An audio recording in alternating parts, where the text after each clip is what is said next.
We'd like to welcome you to another edition of GrokTALK, brought to you by GraniteGrok.com, New Hampshire's conservative website. We are your feared, extremist, right-wing, hard-charging, gun-toting, opinionated, outspoken, rabble-rousing, letter-writing, radio microphone-stomping conservatives and rational libertarians. So get ready for 2 hours of news and opinion you could only get from GraniteGrok.com. GrokTALk.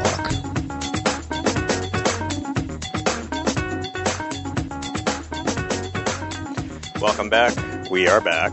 We are GrokTALK. Took last week off.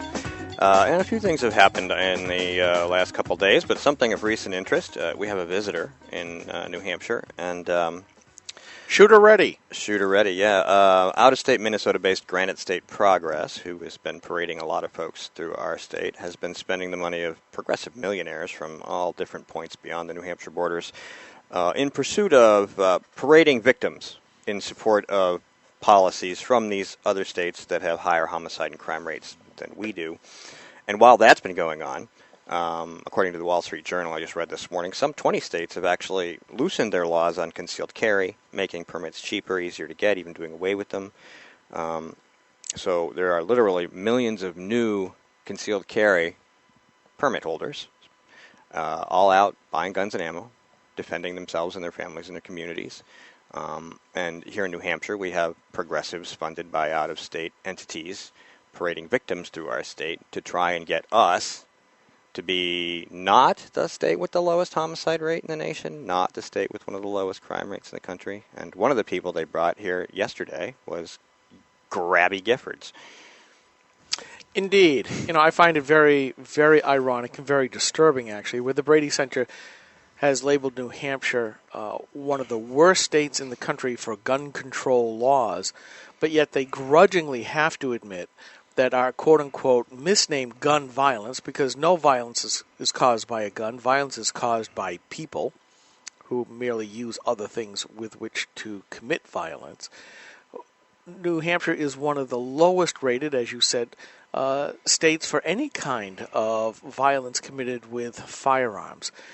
If they really meant what they want, instead of just grandstanding, and this all that was yesterday was grandstanding, because even their presser was closed to the public. If they were really all that desirous of trying to persuade the public, they would have let the public in. And we wanted to make sure you knew that, to the best of our knowledge, nobody from outside the state was snuck in to make a fool of themselves in front of a media circus. That wasn't done. Everything was very civil, as I understand it. Yeah, because only invited guests were there, instead of facing the actual, people of New Hampshire. And, the top of the PR stunt was Mr. Kelly going ahead and purchasing a rifle up in Whitefield, where, as long as you follow the laws, legally he could have done that, as opposed to his previous stunt of trying to buy a rifle that was held for too long because of state laws. Eventually he had to give up, or he did give up. Hey, we'll take his money. Taking it in another state. And, I just look at this. Why didn't you go to Chicago? Chicago has more deaths on a typical weekend from people wielding guns than we do here in New Hampshire for an entire year. In fact, violence committed with a firearm is so rare, it stays on the front pages forever up here, whereas in Chicago, it might be worthy of a little note. That's about it. Before I moved here, I lived in Buffalo, because I used to go to college there. And when I moved here, the big story was Pam Smart had her high school boyfriend kill her husband. Oh, yes. And that was a huge story, and that was like one of 3 homicides that year or something like that. In Buffalo, we had 3 every night, probably. At least 3 to 10 a week, okay? And, it's a big city. It's huge. It's probably got as many people in it as New Hampshire. I have no idea, the greater metropolitan area. No. But your mic's up. Okay, I'm not hearing much. Okay. There you go. So Buffalo's not really that big a city. It's all the way up. Okay, what's going on here? Hey. All right. Keep talking. Keep talking. You're recording. I am. Okay, that's good. Yeah. Turn up his headphones or something. It's not that big. I mean, it spreads out a bit, but I wouldn't have called Buffalo exactly a metropolis. Well, it's hardly relevant. The point is lots of people die there every day compared to here. And everybody was like, "Oh my God, this teacher's boyfriend shot." I mean, it's a soap opera, so there was a story but there behind was it. sex involved in that, and Yes. betrayal, and it was a soap opera. It was Montel Williams. Anyway, I guess the question is, did Buffalo have restrictive gun laws? New York State, yeah. Oh, yeah. Yeah. Even then, Yeah, so that's your problem. we grew up. Nobody I knew owned a gun. Now, just about everybody I know owns a gun. Yeah. Nice. Exactly. Yeah, you're probably in one of the safest rooms in New Hampshire right Once now. again, like I continue to say, we are probably the most well-armed podcast. Well, at least in New Hampshire, maybe in the Northeast. I don't know. Yes. I think if you go down to Texas, they're probably all well-armed podcasts. I don't want to say we're the most well-armed podcast in America. Yeah, I'm not sure we want to we don't have make rifles. it a competition. We don't have rifles in the room today, but... Today. Is that a challenge? No, not at all. I don't want to presume we won't. Exactly. I was chatting with a socialist this week. Yes, there are some in the world. Claiming that the reason we have gun violence in places like Chicago is because guns are so easy to buy from schmucks in other parts of the United States. I'm fiddling around with you. Yeah. Keep talking. So, and you can point out to people like this that the places with the most armed people are the ones with the least gun violence. But it's very hard. It's like Ronald Reagan said of liberals. It's not that they it's not that they're lying. It's just that they know so much that isn't so. That's true. And, it goes to the leftist mantra, which always seems to, let's roll the whole populace down to the lowest common denominator. They do complain about that the gun violence, the violence that other people perpetrate on others in particular states or cities like Chicago or L.A. or New York, it's all due to because everybody else has too many. So therefore we must take them away from everybody. And, isn't that the same way with everything? Obama basically said, there comes a time when you've made enough money. So the premise is that the government is then free to take that from you to give it to somebody else, except the guns are obviously working the opposite way. And again, the other thing, just to make sure that we're on the right track, Grabby Giffords and Mark Kelly are going around, what's their main purpose? To get rid of the scary long guns that look like those carried in the military, which actually only commit about 2, maybe 3% of all the murders in the United States every single year. Is that the guns or the people? It's obviously the people, I've already said that, but they're going after a class of weaponry that is hardly ever used for murders here in the United States. Chicago has already admitted, our problem is not rifles, it's handguns. So, it is, you have to be suspicious, and it just doesn't work. But anyways. And that's always the case. There's so many pictures around the internet when they were trying to initially ban the AR-15. It's because I'm black, isn't it? So, anyways, sir. That was it. So we've been talking about Granite State Progress because they've been behind a lot of this foolishness. Oh, yes. And they are based from Progress Now, which is based out of Minnesota. Progress Now gets all their money from secret nonprofit sources. Minnesota or Colorado? That's Minnesota. Okay. Progress Now is out of Minnesota. Isn't that secret nonprofit Soros's? Yes, exactly. All the same rich liberals providing the same money.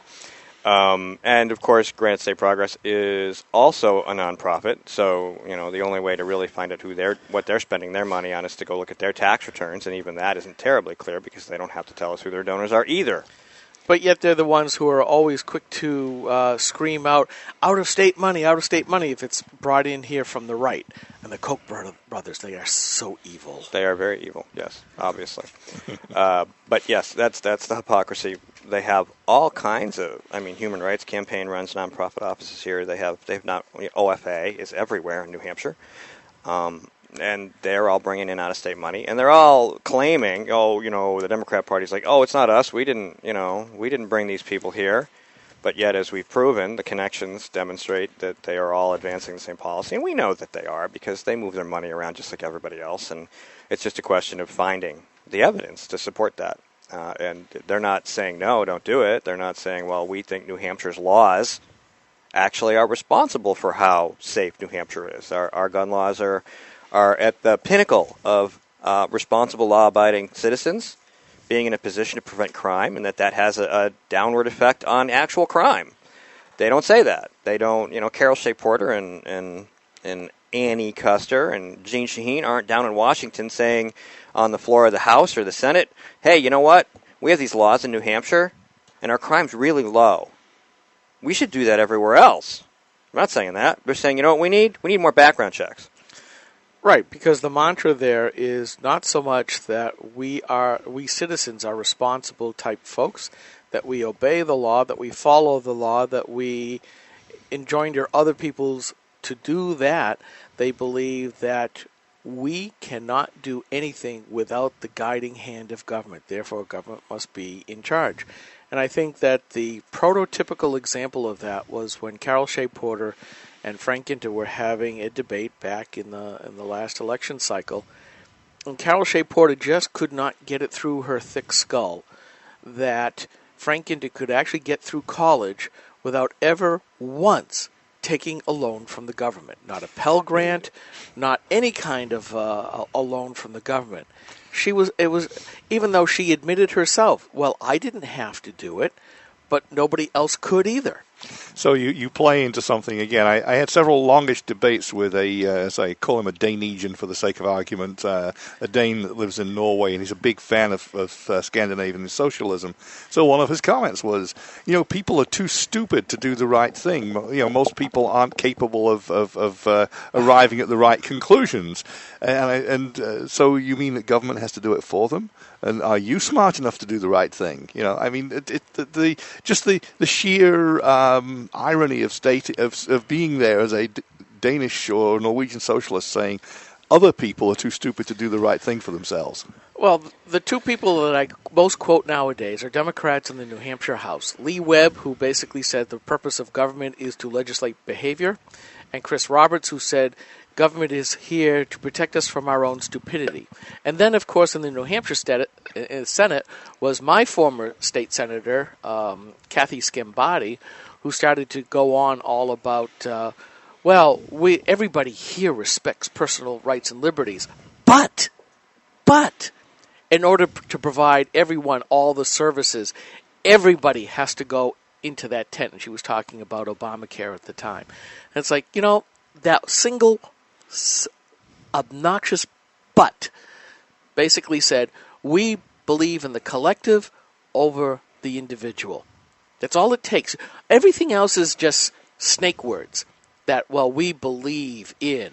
As soon as you say that but and go off in another direction, we see the contempt that Democrats have, along with State Rep Webb and Roberts, basically say, we think that the founders' vision of America is completely trash because it doesn't work. And instead, they believe in a Hobbesian view of the state, which is citizens must turn over all of their rights to the state in order to have security and safety.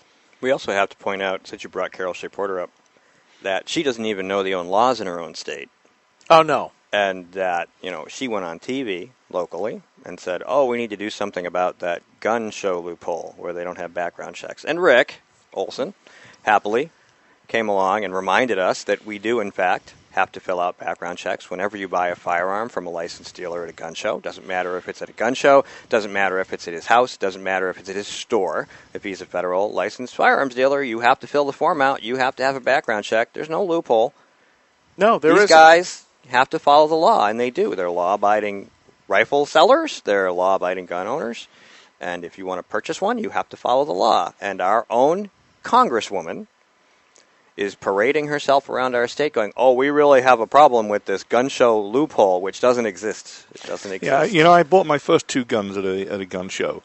And one of them was from an out-of-state dealer. So did he get any free pass? No, he had to walk me over to an in-state dealer and mutually fill out the paperwork in order to get the background check done and the transfer effected. And I didn't see a whole lot of car boot sales going on outside either. Nearly all of the activity was in the tent or in the conference center, and it was all recorded. Yes, and for our podcast listeners, let me translate from the English. The car boot is what we call car trunks. Right.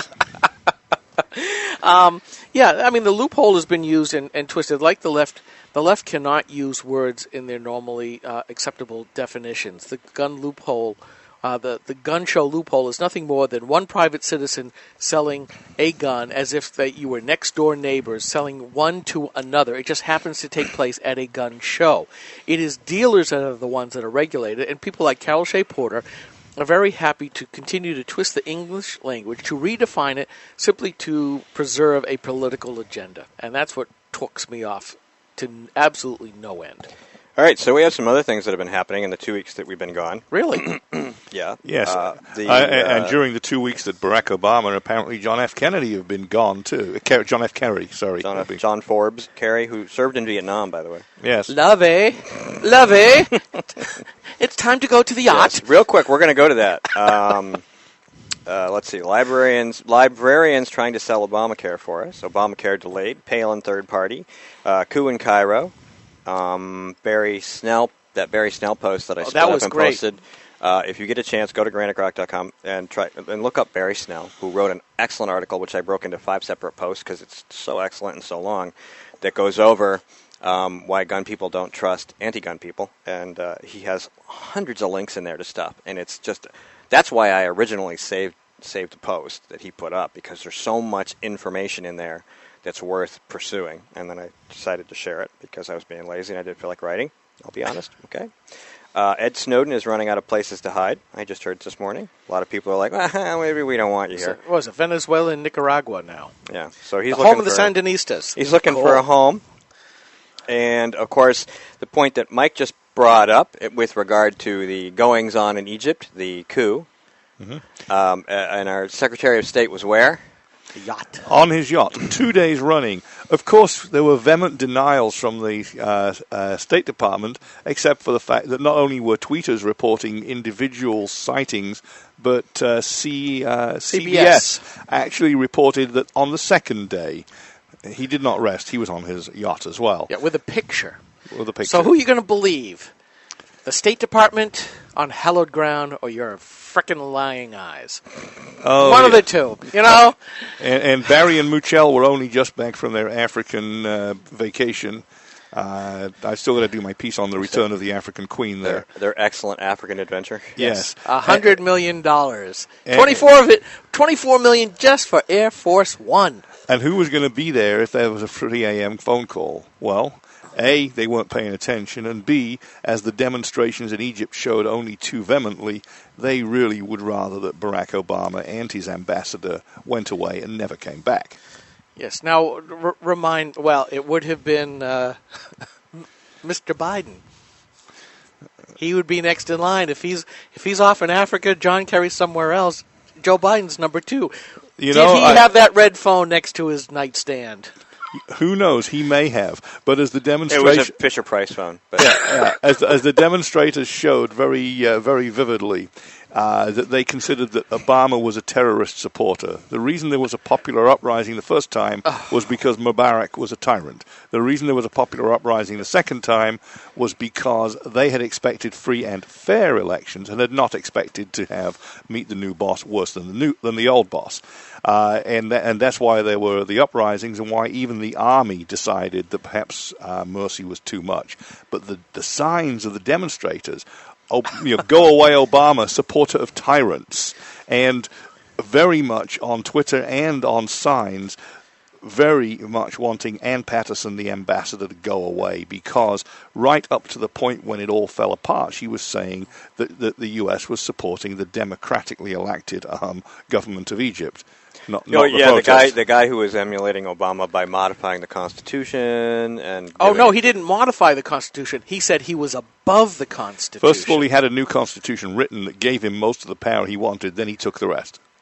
Yes, right. Just like we see with Obama saying, "Okay, it's my law. It's called Obamacare, isn't it? I will just rewrite the clause in Section 1513 that says Obamacare's employee mandate will start in the months following December 31st, 2013. I'll just declare it null and void." And it's the most awesomest, totally coolest plan ever, but you got to wait longer. And the reason for that is because if it actually goes into effect in 2014, there will be no Democrats elected in November 2014. Yeah. Well, yeah, fewer. Fewer. We could hope for none. Well, God help this country if they do the sweep that they're hoping for, because, with the millions of dollars that are being thrown out for the quote-unquote navigators for Obamacare that are supposed to lead people, lead the bien-pensants to the promised land, the socialistic In New Hampshire, heaven we on call earth. them mobile domicile voters, by the way. Yes. Yes. These are the former ACON workers who will be leading you by the hand. And, oh, by the way, not only will they be signing you up for your taxpayer-funded Obamacare, once again, a free gift from your government. Oh, by the way, here's the voter registration. And trust me, you want to vote for the party that just gave you this free gift. Just like the Obama phones. Talk to James O'Keefe about that. Oh, yeah, the Obama phones that you can get for free and then you can trade for drugs. Yes, or Louis Vuitton bags. Mm-hmm. Yes, this is paid by you because of government declarations that for the on your phone bill. Well, so here's a question. Is this better or worse than selling guns to Mexican drug lords? Yeah, here we go. It's a moral dilemma, isn't it? Yeah, I mean... Well, we just stopped that conversation flat. How do we know that the Obama phone recipients are in fact not pooling their resources and buying Saturday night specials in Chicago? Oh, we really don't. I mean, why couldn't you trade a couple of those phones in for a nice gun? Oh, you'd have to trade several of them because the cost of ammo is so much lately. That's true. Do you know that for a brick of 100, it used to cost me $19 for 22 long. It now costs me $75. Hasn't that fallen a bit lately, or is 22 long now? That was for match level. That's the only thing I could get was match level. All ammo is still pricey. It's still about 30% higher than it was about 2 months ago. By the way, we do have our first guest, Pam Tucker, in here, and she is beside herself trying to stay quiet because she hasn't figured out that the watchword here among this ADD group of bloggers is squirrels. We go off into so many tangents so quickly. She is just sitting here beside herself. I want to see if we can get through her interview without her breaking out into laughter. We are going to have to try hard, folks. Well, we do try to be nice. Shall we cover a couple of things quickly? How about Greg, you got a couple minutes? Yeah. Okay. So Obama's world tour, which of course started in Europe, where he went to Germany and tried to make a fancy speech at the Brandenburg Gate, where his unequaled oratory, as my Swedish, Danish friend told me, was going to impress the people once again. So John F. Kennedy was at Brandenburg Gate and made a huge impact, even though he called himself a donut. Ronald Reagan was at the Brandenburg Gate, and he said, "Mr. Gorbachev, tear down this wall." Barack Obama went to the Brandenburg Gate, and he was surrounded by signs with pictures of Barack Obama in a set of headphones saying, "Yes, we scan," and Stasi 2.0, and right over the entrance to the American zone, entering the American zone, your privacy ends here, and in several languages. And this is from European countries. Yes. This was the Germans, who are as mad as hell that Barry's been spying on them. And this was the German in the street. This was not an orchestrated protest. They didn't have pre-printed signs like they do around here? There were a few, but mostly they were homemade, and they were pretty funny. And all the little dishes, listening dishes with the microphones, emblazoned with the NSA emblem and the logos of Skype, YouTube, Yahoo, Google. This is bringing the world together, baby. Bringing the world together. All in one data center. All in one data center. Right, exactly. Yes, this is... All your data belong to us. Yes, that's what he meant. So in Germany, yes, we scan, and in South Africa, who also weren't too keen to see him, and especially with his grandstanding, but not actually going to Mandela's bedside, the sign saying, "No, you can't." Yes, I think at this point that the campaign promise, which he did reiterate at the Brandenburg Gate, of I will raise the status of the United States in the worldview, has finally expired, like almost everything else that he has promised. This is, we can get very snarky here, almost as snarky as what we do on Granite Grok itself when we write, but this really is some really, really bad news for America, because this is either the we reap what we sow, which was a complete incompetent that was put in only because of the color of his skin and the PR push that was masterminded by his campaign both times, as well as a prevalence of view that we have to get away from the Bush doctrines. And now we see Obama doing nothing more but putting the Bush doctrines, especially as far as policy is concerned, into overdrive with respect to Guantanamo and Afghanistan with the drones and stuff like that, but on everything else being pretty much a complete zero. This is not a good thing for the country, as we see in ascendant China. Yeah. And we see, when you see small countries basically telling the U.S. to piss off. I wasn't going to say that. I was looking for another word. No, I'm just going to cut right to the quick. I was trying to be polite because I'm trying to be serious here. Really, when I'm you see... serious. They're telling us to piss off. They are. Okay, they are. They really are. Are. And it really is. What does that really mean? I mean, is this really the results of a complete incompetent, or is this part of the greater plan, if I can be so devil's advocate, of he doesn't like the idea of the U.S. being the lone superpower and that we all have to be no better than anybody else. After all, remember what he said about American exceptionalism, is that everybody else believes that their country is exceptional as well, either deciding to forget what American exceptionalism really means, or that he is completely dismayed and utterly disgusted by what real American exceptionalism definition is. Which is based upon our founding and the fact that this country is founded on an idea, not on not on an ideology or just geography, and that's what makes this country unique and exceptional. I mean, if you just read his weekly address from Saturday, or that was done, well, supposed to be done today, but was released for July 4th, and he talks about the freedom to worship and that all men are created equal. You know from what his actions are. You don't listen to his words, folks. You have to watch his actions. And you know that he is taking those words, just like Carol Shea Porter did earlier in our discussion, and twisting them, because there is nothing in our Constitution that talks about the freedom of worship. It is the free expression of religion. Right. That we are not boxed up within the four walls of our house of worship, as he would have us do, and that the HHS mandate is saying, we take your conscience away from you when you step out. And when they say equal, they're talking about equal outcomes, not equality before the law. Oh, we're running out of time here.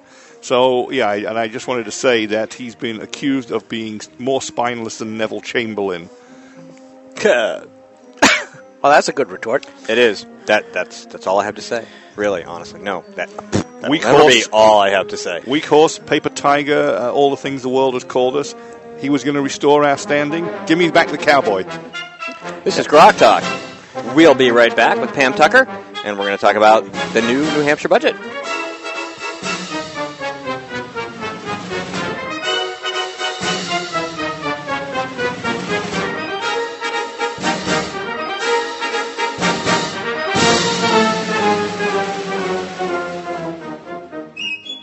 GrokTALK.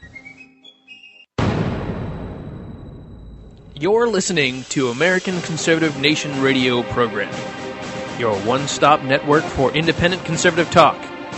Join forces with us as we battle the establishment political class and cut through the rhetoric like a hot knife through butter. Visit us on the web at acnation.com. So what kind of guests do they have on GrokTALK? Gary Lambert, Ellen Cole, Kevin Bloom, Dr. Julianne Cooper, David Hurst, Don Walker, Jane Cormier, Bill O'Brien, Greg Moore, Jack Kimball, Jen Coffey, Anne-Marie Banfield, Laura Condon, Karen Testerman, John Heichel, J.R. Hull, Guy Lothrop, Ashley Pratt, George Lambert, Mark Warden, and Ed Nail. Shouldn't you be listening to GrokTALK?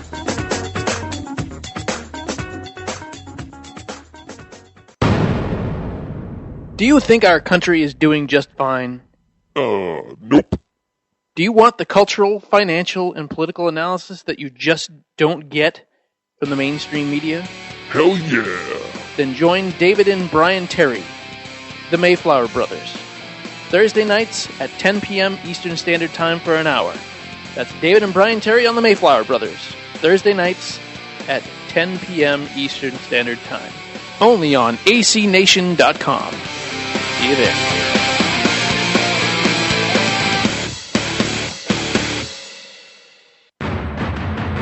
You're listening to AC Nation.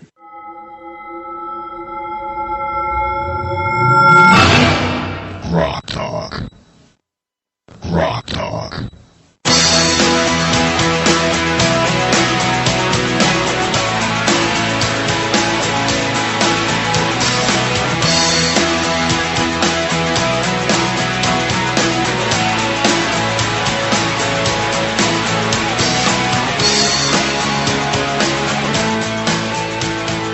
We are back. We are GrokTALK, brought to you by GraniteGrok.com, broadcasting from the beautiful CNHT studios in downtown Concord, just a few stone's throws from the State House. Not quite a stone throw, which I've said in the past. That's a pretty good throw.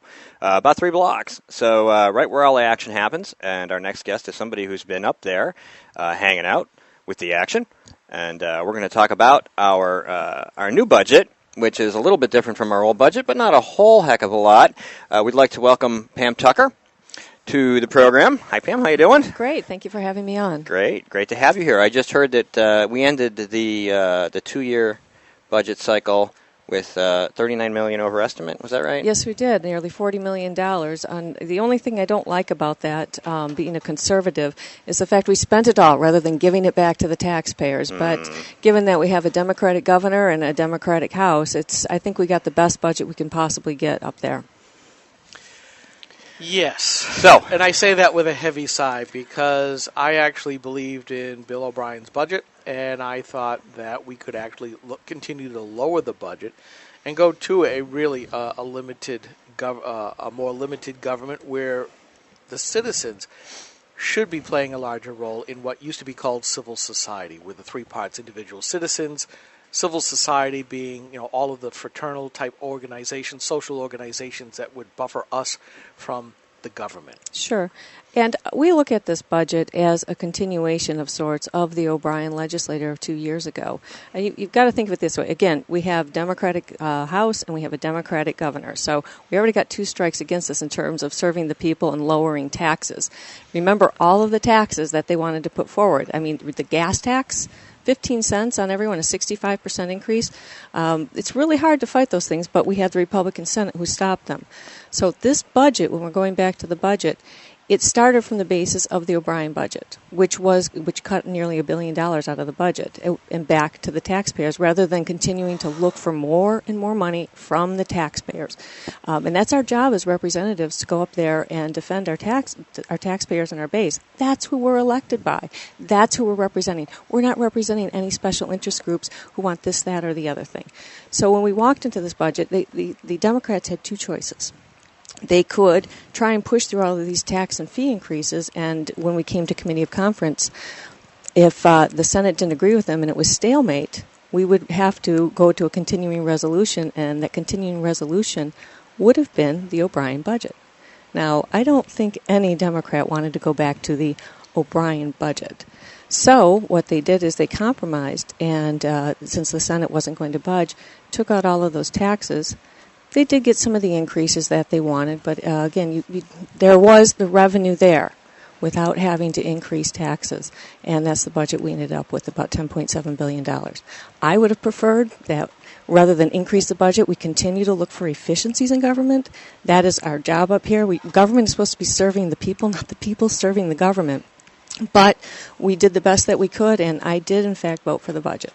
Now, how much greater is this budget versus the O'Brien budget? The O'Brien budget was we went from $10.2 to $10.7 billion. So you're looking at a $600,000 increase. So they've almost put back in the entire budget that they had before Bill O'Brien became Speaker. No, you were over $11 billion prior to that. Okay. Plus, with the fact so that $800 million. Yeah.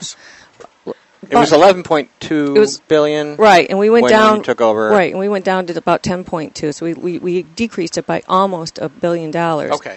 But then we went up to 10.7, 10.8, depending upon where you want the numbers to look at. So we got about a 5% increase, or we put back about half of what you took out. Yeah. But that's also 2 years later with some inflation along the way. And you're Right. saying the revenue appears to be there. The revenue appears to be there. We have the $40 million surplus, which they spent, again, going back to, we'd rather give it back to the taxpayers. But with that being said, at least we didn't increase taxes. Is there structured? Our previous problem with the budget was that they had created, with one-time money, permanent long-term government that we would have to pay an extra $1 billion a year for every year, 800 million, whatever the number was. And that was the biggest problem. I mean, yeah, there is some use for government. Obviously, it's probably still too big, but we had to fix that because there was no money coming in next budget to pay for it. Is there a lot of that in this budget? I mean, is it all fixed? Well, that's a structural deficit, Right. because we have to have a balanced budget every single year or every 2 years. So there was that structural deficit, if you will. This year we don't. I hate to say O'Brien budget, but the budget 2 years ago, in fact, did do that. It got rid of a lot of that. The fact that we're no longer, borrowing money just to pay for regular expenses. You shouldn't do that. I think that's fundamentally wrong. So it's this budget. Yeah, again, I accept it. I push the green button. Is this? I guess what I'm driving at is there anything in this that's just being paid for this year that we wouldn't have to come up with money for again in the next budget? Not to the best of my knowledge at this point. That we're getting the one-time money like we did when we got the bailout money. No, there's none of that's there. Okay. Well, that's helpful. But there were times that I really went. I really am dismayed to some degree of how this was done. And you brought up the gas tax, and that was something that we jumped all over here at Granite Rock right off the bat, because in the committee, everyone, and at the time, and I will reiterate again, I thought that Gene Chandler had also voted for this. All the 15 Republican reps voted for this enormous gas tax. I had to withdraw that, walk it back, because Gene Chandler did not vote on it. And again, I put out my apologies. I can smack a lot of people around for a lot of things, but when I'm wrong, I'm wrong. Go ahead. But we went after that vote, and we stayed on that.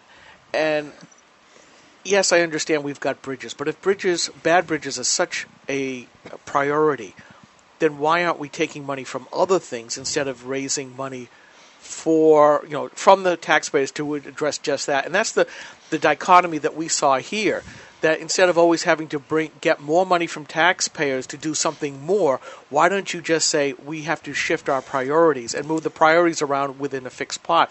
But it proved that, once again, and we can say this, I'm going to say this because I know, Pam, you're in a position where you shouldn't say this, but we're bloggers. This is what we do. The chuckleheads in the committee should never have voted for that in the first place. Yes, they would have been outvoted by the Democrats anyways. And they did. Next time around, they all reversed their votes, which is fine and dandy.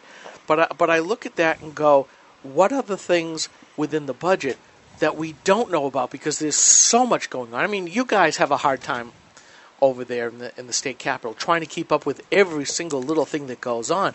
I mean, we all have full-time jobs. Even Charlie Arlinghouse admitted on the radio, he says, nobody can know everything in the budget. Yeah. It's just too big. And this is a tiny state. Yeah. Right, and you're talking a $10.7 billion budget. Well, I want to go back to the gas tax thing, because you were one of the first ones to come out against it, and so was the House Republican Alliance. And as soon as we found out, that was an 18-0 vote. And yes, Gene was not there because he did an interview right before me when that vote was taken. So I know he was not even in the room. And I will redeem him on that one. And I walked that back as soon as I was told that I needed to be corrected. That's fine. And the whole point about cost shifting, too, is, look, we have a gas tax. I can guarantee you that that the 100% of the money is not spent on roads and bridges like it ought to be. It gets mingled with other revenues, and that's the point. If we simply said, you know what, the gas tax is only going to be used for repairing roads, I think we'd probably have enough money. Well, and that's exactly what it is, but it comes down to only about 75% of all of the money that's supposed to go to that, to fixing roads and bridges, goes to it. The other 25% is siphoned off because we have to pay for the Department of Safety for the police because they use the roads, and I think the DOJ takes 1%. The fact is, if we gave all of the highway money to the highway, we would have more than enough money to fix all of our roads and bridges. And then everyone says, well, what do you do then with the Department of Safety? How do we fund the state police? Because safety is the reason we have government. Public safety is the reason governments were formed thousands of years ago. Right. As opposed, squirrel's time, but I will bring up, back in 2009, it was found out that then New Hampshire State Senator Maggie Hassan took money away from UNH and put it into $2 million more into adult diapers. Okay? Now, that's just the way it is. Now, if we're going to do priorities like that, then you have to say, where the heck are we going to redo the bridges? I'm sorry. It is not the state's responsibility to buy $2 million more of adult diapers and give it to them versus something that's more important like bridges. Well, obviously, we should take that money from some other slush fund like RGGI, right, which doesn't actually exist. Do we have any dedicated funds that are really dedicated? Well, the dedicated Not fund- anymore. Well, because yes. now she's rating it because the Democrats gave her the control to raid, 300 dedicated funds or something? We did take that. That was part of the budget. That there was no such thing as a dedicated fund anymore. But again, the Senate stood strong, and so dedicated funds are supposedly dedicated funds. But when push supposedly, when push comes to shove, and at the end of the year, and they need money over here or money over there, I think money is very fungible, and these accounts become dedicated fungible. to whatever it is they need it for That's at that particular exactly moment. what happens. It's a love the one you're with dedication. Yes. That's right. I will refuse to make a joke about adult diapers. Okay, yeah. Well, I mean, were they for the State House? Or No, probably for the executive branch somewhere. yeah, along the maybe line. DES could use those. No, it was through DHS. I know. I have no response on that one. All right, so Like I said, we can say things that you better not. All right, so even if you want to, you shouldn't. We counsel you. Just cut her mic. we do tell people all the time. We're like, you know what? You can tell us this stuff, and then we'll go look it up and confirm it, and then we'll say it. Yeah, and we'll talk about it all day long. And weeks and weeks and weeks. It's like a dog with a rock, or a kid with a toy. It matters, and some people need to say. It's like the thing we were talking about. You were here. We were talking about gun rights and things like that, and some of the things that I said when Erica Lafferty was brought up here by Granite State Progress and the Democrat Party to parade herself around for a media circus to attack Kelly Ayotte, whom I don't always agree with, but do on this issue. I'm like, look, she was brought up here on a false premise, snuck into an event, lied about the question she was going to ask, and then proceeded to, I think, make a fool out of herself, all for the benefit of a policy agenda that failed in her own state. So, I can say that. I got implied death threats. I got all kinds of great mail. It was a blast. I had all kinds of fun reading for days. But and we got lots of hits. Yep. We love hits. But I was right. It's a legitimate point, and not everybody can just step up and say that. You need people like us who can step forward and really push the envelope, because some folks will go, oh, yeah. Yeah. Well, I also think it's important that you guys bring to light a lot of the issues that are up there. Again, what Charlie said, you can't know everything that is going up there. You're looking at 800 bills a year up there, and not everyone knows those inside and out. Even if you read every single one of them, you can't be in the committee to hear the vetting process. So to have your show, to take a couple of the key bills, like the gas tax or the Medicaid expansion, and to really let the people know what's going on with these and how it's going to affect them. Because most politics and this stuff is dry.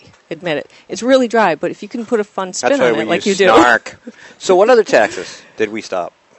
We stopped, obviously, the 15-cent gas tax with the leaky bucket went down to 12 cents, but that went away totally. There was a saltwater fishing licensing fee. There was going to be an increase in the marriage tax. I guess the Democrats really like marriage. They wanted to increase the fee to go and get married. Get more marriages, raise the tax. I see the progression. I have to ask, at some point here in New Hampshire, are we not just going to have marriage absolutely mean nothing at all? Because now we see the polyamorous and polygamists now starting to raise their heads and go, well, what's so magical about the number 2? I mean, we've already gotten rid of the gender-specific stuff. So all right. Well, I'm going to go out. All right, I'm going to go out on the blog here on this one. Well, I tell you what, if you want a second wife, I could use a second husband to mow my lawn. Well, there are. You may laugh about that, but out in the blogosphere, there are people who are starting to say that exact same thing on both sides. Either one woman with multiple husbands, or one husband with a harem.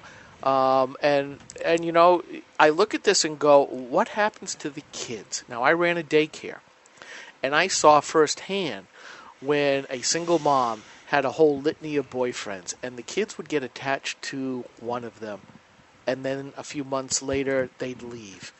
and the emotional destruction that it did on the kids. I mean, this is the problem where we've now had a redefinition of marriage in just a very few short number of years, where we've gone from marriage is supposed to create a stable environment for the raising of children for the next generation, and yes, you may love each other, but it's still the kids first, to now it's selfish adults saying, my needs have to be met first, regardless. And how that's going to play out in our social fabric, I don't think anything good of it's going to come, especially if we move into the group marriages. It has never really worked well in any other environment without radically bad things happening according to our norm right now of what civil rights are. Are we going to have to redefine those as well as every single tax law and our social welfare state to be able to accommodate that? Because, folks, decisions have consequences. And unfortunately, most people say, well, and I'll put it out there with gay marriage, it wasn't just the marriage. It's the ramifications on society afterwards that we are being forced into certain things that ordinarily we wouldn't have to. Same thing down the line. You cannot just say, well, how does your marriage hurt mine? No, it's the 3 steps down playing the chess thing that most people don't bother to look at. I would agree. And what we are embarking on here as a country now is a social experiment that we're not going to know the results of for, like you said, another generation or so of how these children turn out. And at this point, we're not going to turn it back. I don't believe in the near future that New Hampshire will ever overturn gay marriage. I just don't see it happening. We've become a little more, we are very socially moderate here now. We're fiscally conservative, but I see us as socially moderate with all of the people who've come up from Massachusetts. And I just don't foresee it. I mean, whether we can wish it and want it and work for it, but it's one of those things I don't think is going to happen. But the problem is, Pam, and we're talking with Pam Tucker, who is the co-chair of the House Republican Alliance. Social policies have fiscal costs. And as you continue to move that Overton window on social policies further and further to the left, there has to be, by definition, the fiscal policies that have to follow that. Because, face it, as we, and I'm picking on marriage for a particular purpose, we have seen the destruction of the nuclear family. If you look at the lower socioeconomic classes, it's almost all, what is the unwedded birth rate right now? How many homes here in New Hampshire are headed by single females who unfortunately don't graduate from high school, don't have the skills, have 1 or 2 more babies, and now with the social fabric being pulled to the left, now we see government as being the proxy husband and proxy father, which means that there is a social cost now is going to have a fiscal cost. And it's not just in that area, although that's probably the biggest one, but you can take any social policy that you want, and all it does is cement the government as being the linchpin where it was supposed to be the floor of society and mostly out of the way, and now it's being preeminent to the point where our civil servants now are going to become our civil masters. Yes, and I don't know if this was any great conspiracy, but yeah, what we've done is we're creating a society of dependency on government and government alone. You're losing religion. They don't want religion involved. They don't want a father figure that can actually take care of the nuclear family. We saw that with the Great Society that started with Lyndon Johnson. And now marriage, it's, some will argue that this isn't going to destroy it, this is going to make it stronger. I don't know. I support traditional marriage. I'm traditionally married, and I'm not changing anytime soon. Right, but it all comes back to the budget. It all comes back to the dollars because now someone's got to pay. Yeah. And I can't see how we're going to fix that in the near future, though. I really don't. Yeah. So what other kinds of things are in the budget that we should be aware of? Well, those are the major things. Some of the key things that did happen. I think you've talked about education scholarships and how we passed that in the last cycle, and that would allow. We're talking about trying to help people. Here's a great opportunity. This is private money that's dedicated to an education scholarship fund. Individuals can do it. Businesses can do it and get up to an 85% tax credit on it. And it goes to families, and you're talking middle and lower income families, not rich people, and there's all kinds of little catches in there, so there can't be nepotism and the like, but I won't get in the details of it. And this is going to help those people who want choice in education. And we know that competition is what makes things the best. And we in this country, and I certainly me, want to strive for excellence in education. And this is the charter schools, right? Because they kind of held that. This is in addition to charter schools. This is the tax credit. Right. This is the education. Now, Judge Lewis Yes. threw a monkey wrench in that. Oh, he did. Well, he made Religion. a statement that just put shivers into my spine, and you're probably leading up to it. Mm-hmm. I am. I don't know the statement. I didn't read his Religious decision. discrimination? It is basic. No. He's being very selective about the application of the process because Berryland or whoever it is from the Separation of Church and State and the ACLU maybe and the local teachers unions and all the local cage rattlers came in and immediately after you guys passed the law, brought a case that it was, the government was funding religion. Obviously, there's no government money involved in that process at all. And if they took the money to a government school, not a government school, take the money from a government school. If they took the money to a religious school, that it was a violation of separation of church and state, which is obviously obnoxious. We could talk about this for weeks and tear it all apart into the tiniest little pieces. But they went to Judge Lewis because he's a liberal judge, because he's an activist judge, because he has a habit of signing off on decisions based on what people hand him from the left. Here, read this. Okay, good. Check. Gone. And so they knew that he would give them what they wanted. And that's why they chose him. That's why they chose him. The case heard there. You alluded to what I really wanted to bring up. I know. I was just waiting for you to say it. Yeah, which was basically all your money belongs to the government, because the statement is that you cannot have government money flowing to religious schools. I mean, it is in the Constitution. That's fine. But, Steve, as you said, this money never even hit the government. But the judge said it is. And that is a terrifying thought. And those on the left are absolutely behind what he said. If you go to that principle, then if all your money belongs to the government, you shouldn't be able to take any type of tax credit for any type of donation then. And Andrew Hosmer, my state senator, who is associated with AutoServe, that's his family's business, was lauded by Maggie Hassan, Democrat governor of New Hampshire, for giving $100,000 tax credits to a social services organization. So there's money, private money, given to a state-supported social organization, and this is goodness! Yeah, and the judge says, but if it goes to a school, it's all government money. So that really makes the case for government vouchers or school vouchers, because really it's our money, the taxpayers, the people's money, that we are contributing into a pool for schooling of the next generation. It is our money for our children. It is not the government's money. And the best way to handle that is to give vouchers to the generation that are currently schooling their kids to use as they see fit for any school that they see fit. That's certainly another way to go, but this isn't even vouchers. And they're trying to say it's vouchers. That it's government. It isn't even voucher. It doesn't hit the government coffers at all. And there's and I want to talk just a little bit more about this. Over 1,000 families have applied because they want to have choice in education. Because you think about this. Why would you take away that opportunity? You have a family that maybe in Manchester is in a bad school district. They want to get their kid out of there because there's bad influences.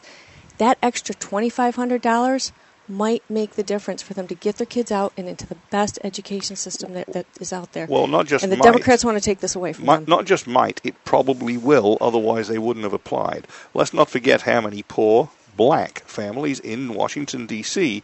jump on the bandwagon for the scholarships that are or were available until Barack Obama and his union buddies stamped them out as soon as he became president. Yes, I would agree 100% with you. And what we're trying to help here is those families and give them the opportunity and break that cycle of poverty and lower income. And again, choice in education. Mm-hmm. The rich should not be the only people who have a choice, and it shouldn't be based upon your zip code. No. So I know that we're coming down. See, we'll make you one of us. Only that one statement is when I'm a blogger statement. Tobacco tax, we saved that from going up more than it was going to anyway. Right, it was going to sunset. Happily, Massachusetts is going to raise theirs $1 a pack, so what I call tobacco tourism will be on the rise. Thank you very much. AFP just had a really nice article that they put down there about, thank you, Massachusetts, for raising all your taxes. Yeah. We love you for it.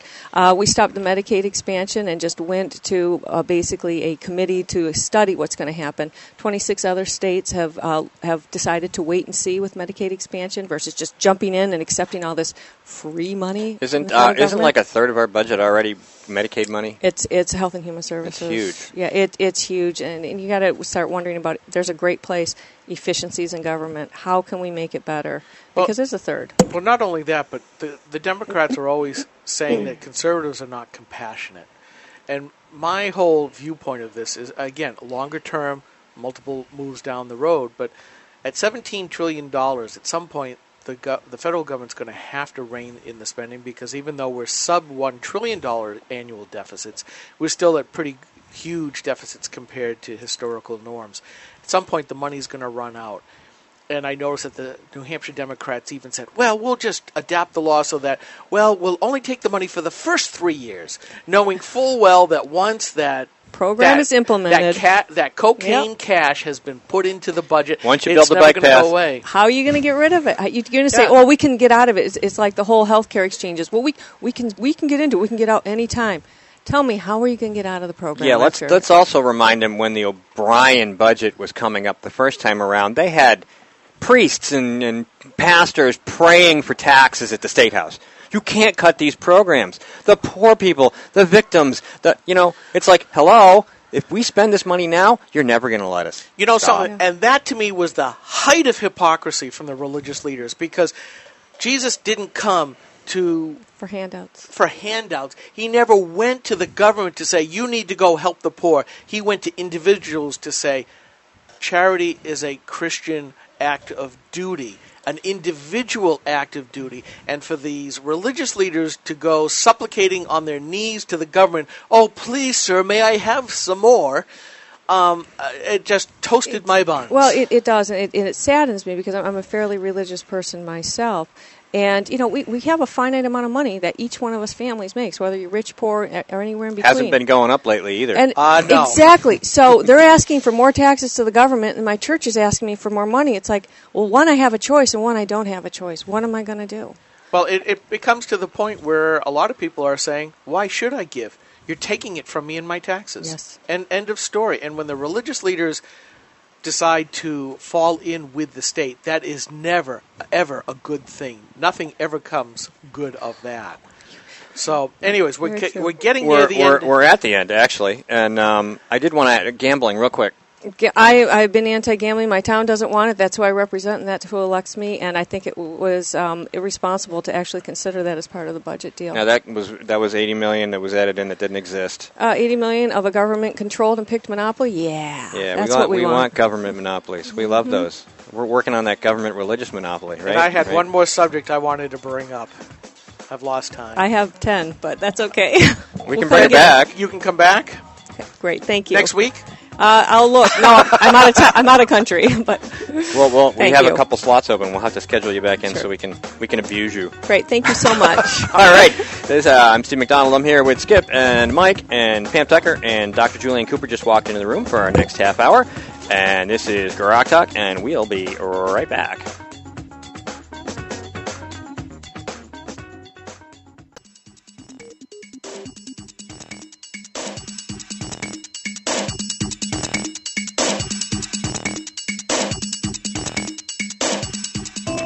On the Edge with Alan Peteshman, bringing you the edgiest in conservative talk. Mondays at 10 at your conservative safe space here on the AC Nation Radio Network at acnation.com. We'll see you there.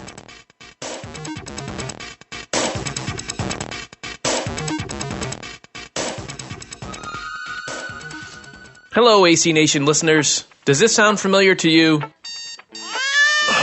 Here we go again.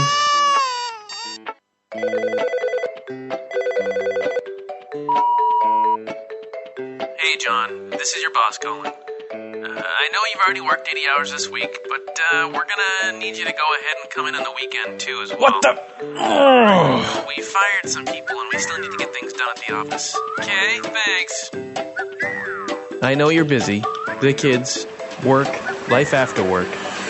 There's so much to do that there's not enough time to listen in live to your favorite programming right here on AC Nation Radio. Well, I'm here to tell you that's not exactly true.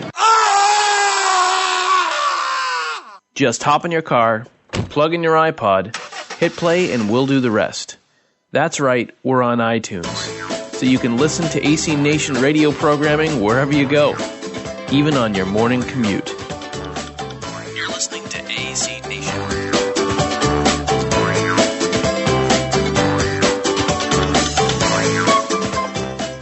To find us on iTunes, just search for AC Nation, subscribe to the podcast, upload them to your iPod, and you'll never have another boring commute.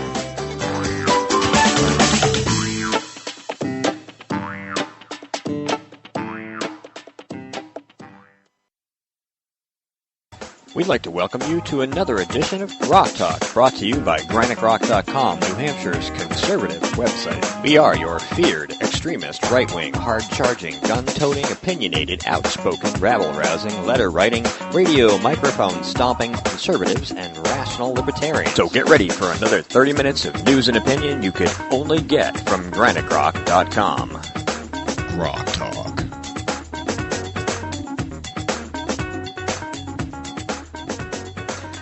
We are back for our next segment. Skip had to leave, but Mike is still here. Indeed. Hi, Mike. How you doing? I'm doing fine. All right. We are going to open our segment with our next guest, Dr. Julianne Cooper, in just a second. But Mike had something really important that we wanted to talk about before we go there. Certainly.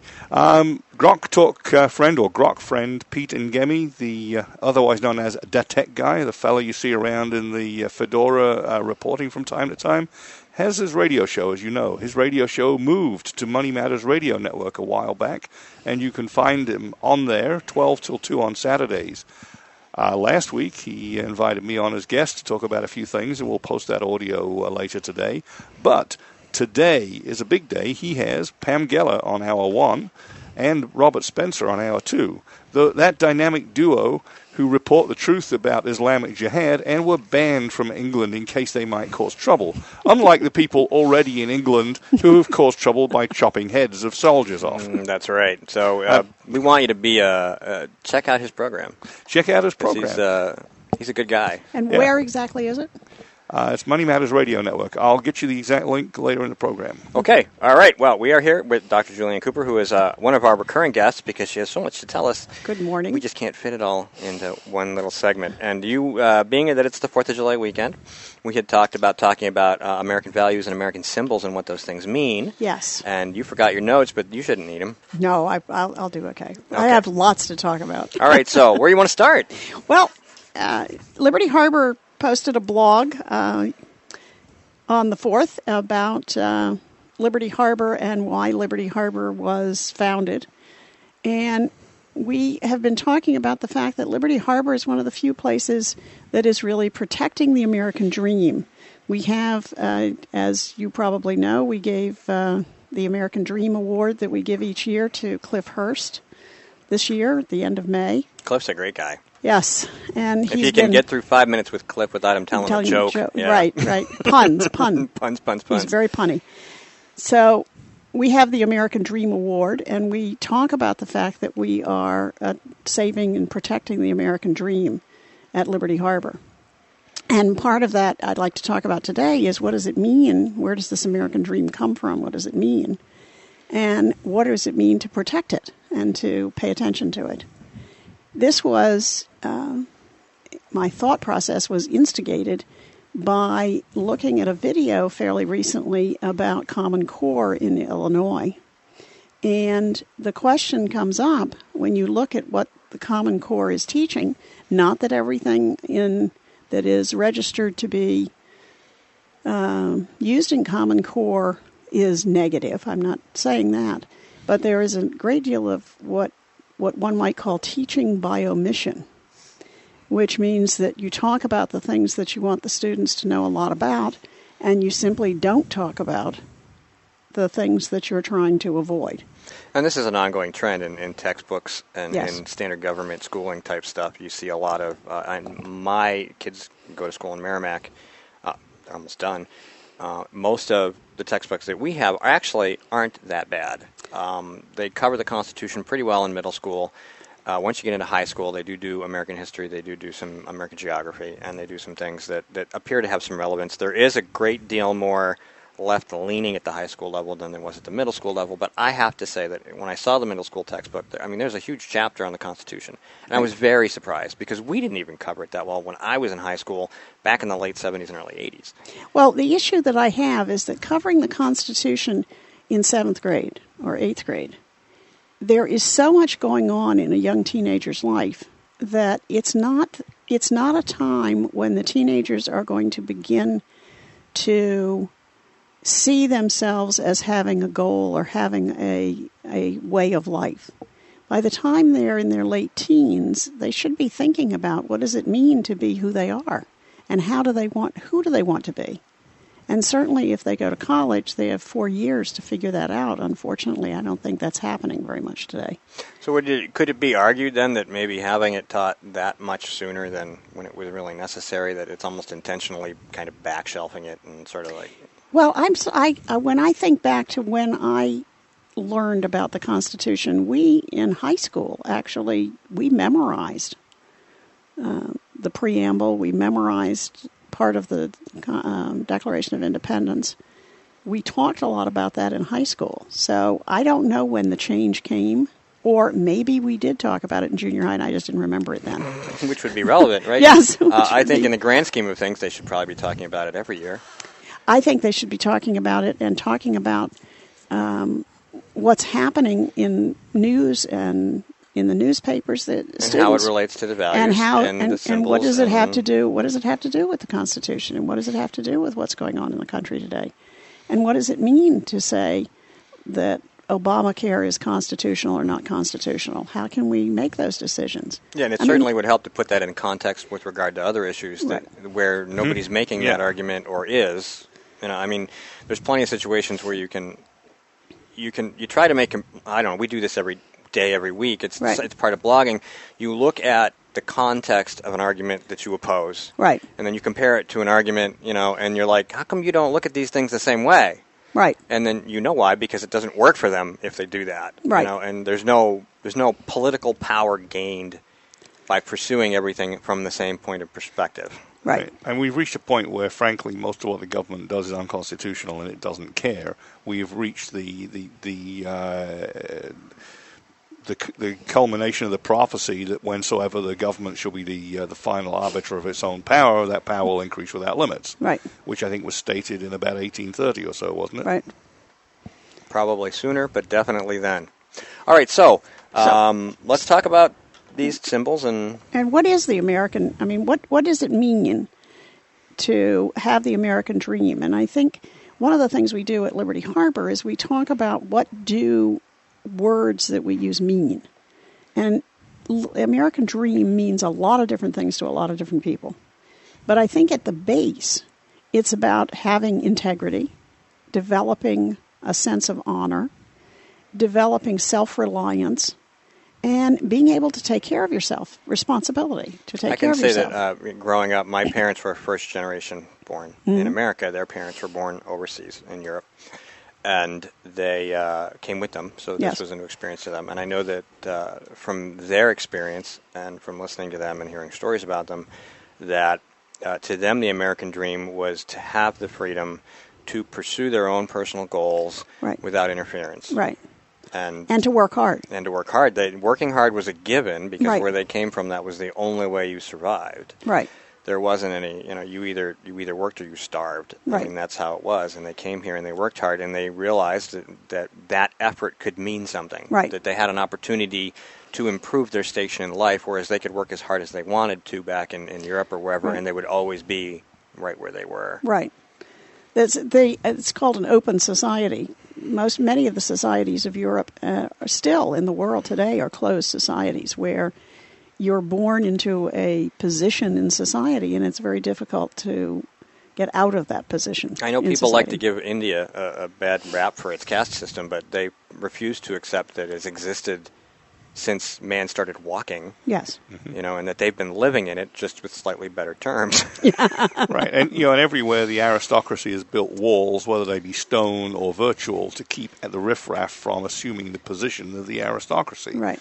Whether you had a literal aristocracy or a feudal system, as you did in medieval Europe, or whether we have here what is rapidly becoming a caste system where we have a ruling class and the ultra wealthy bankers and everybody else.